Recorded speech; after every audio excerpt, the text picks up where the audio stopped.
안녕하세요. 외교부 서포터즈 워홀 프렌즈 홀랑홀랑 팀의 김희나 박상희입니다. 저희가 이번에는 색다른 주제로 영상을 가져와 봤는데요. 저희도 그렇고 많은 분이 꿈과 희망을 안고 워홀을 떠나지만 사실 워홀도 현실이기 때문에 예상치 못한 어려움을 겪을 수가 있잖아요. 특히 해외로 나가게 되면서 초기 정착 문제나 생활 패턴의 변화로 인해 적응하기 힘드실 수 있어요. 이 상황에서 예상이 없었던 무기력함이나 우울증 같은 슬럼프가 찾아올 수도 있는데요.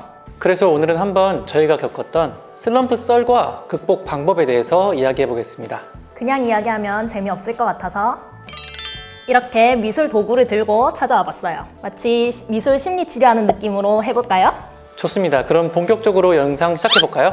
사실 저는 좀 밝고 낙천적인 성격이라서 제 인생에 슬럼프는 없을 줄 알았어요. 근데 슬럼프가 오게 된 특별한 계기가 있나요? 저는 특별한 계기라기보다는 일반적인 워홀러들이 겪을 수 있는 무기력함을 겪었던 것 같아요. 상희 씨도 영어권 국가가 아니고 제2외국어 국가에서 워킹홀리데이를 가셨잖아요. 영어보다 그 나라 언어를 잘해야 되는데 저는 일단 독일어가 너무 안 됐기 때문에 많은 어려움을 겪었어요. 독일어가 미흡해서 일자리를 못 구하다 보니까 그때부터 슬럼프가 시작된 것 같아요. 맞아요.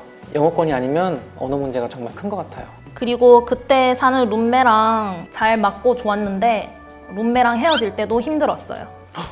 무슨 일 있었어요? 제 룸메 비자가 연장이 안 된 거예요. 몽골인 룸메여서 성격도 잘 맞고 저보다 독일어도 잘해서 제가 의지를 많이 했는데 같이 못 지내게 되었어요. 룸메랑 월세가 더 싼 곳으로 같이 이사하려고 그랬는데 룸메랑 헤어지는 날 편지 쓰고 많이 울었어요.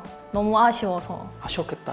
새 기숙사로 이사했지만 불편한 게 있었어요. 동시에 일자리를 못 구하는 시기랑 겹쳐져서 3개월 차쯤에 매우 힘들었었어요.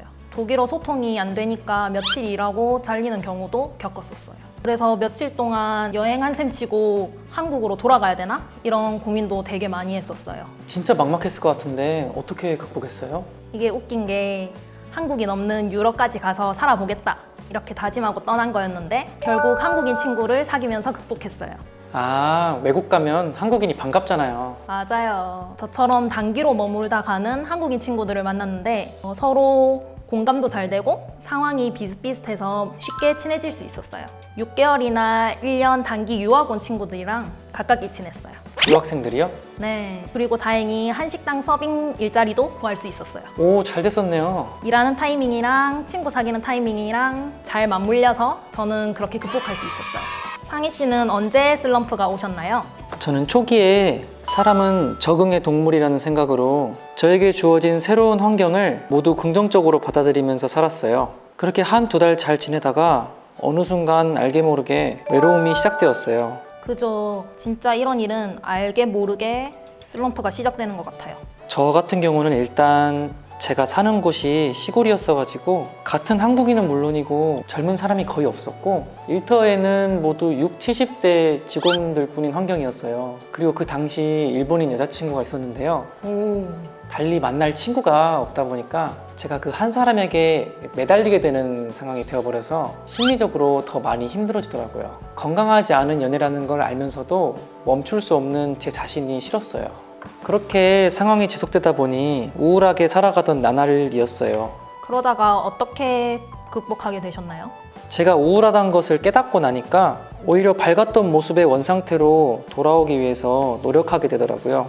계속 우울한 그 상태에 안주하게 되었다면 고생을 더 많이 했을 것 같아요. 스스로 헤쳐나가려고 했군요. 네, 그래서 제가 어떤 노력을 했냐면요. 취미인 음악, 본업인 료칸 일, 여가엔 여행 등등 취미면 취미, 일이면 일, 여행이면 여행 뭐든지 열심히 해내야겠다고 다짐하고 실천했어요. 하루하루 흘러가는 워홀 기간이 아까워서라도 매일 활동적으로 지냈어요. 그렇게 하다 보니 어느새인가 저 자신을 의미 없이 자책하는 일도 줄어들고 자존감이 올라가고 뭐든 할 수 있다는 자신감이 생기더라고요. 멋지네요. 지금 생각해보면 워홀 기간 중 누구에게나 올 수 있는 슬럼프라는 위기를 슬기롭게 잘 극복했다고 생각해요.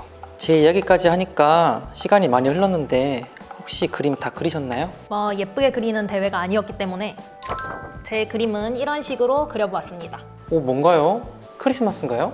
슬럼프를 극복했던 당시 만났던 친구와 크리스마스 마켓에 들렸었는데 그때 풍경을 그려보았어요. 비엔나의 11월부터 시청 광장에 아이스링크랑 큰 놀이기구가 설치되면서 크리스마스 마켓이 열리거든요. 저는 제 일렉 기타를 그려봤어요. 제가 애착을 두고 정말 오랜 기간 쓰고 있는 물건이거든요. 일본에 갈 때도 화물로 보내지 않고 제가 직접 들고 갈 수 있게 배를 타고 함께 갔을 정도로 아끼기 때문에 이것만큼은 짧은 시간에 디테일하게 그릴 수 있어서 한번 그려봤습니다.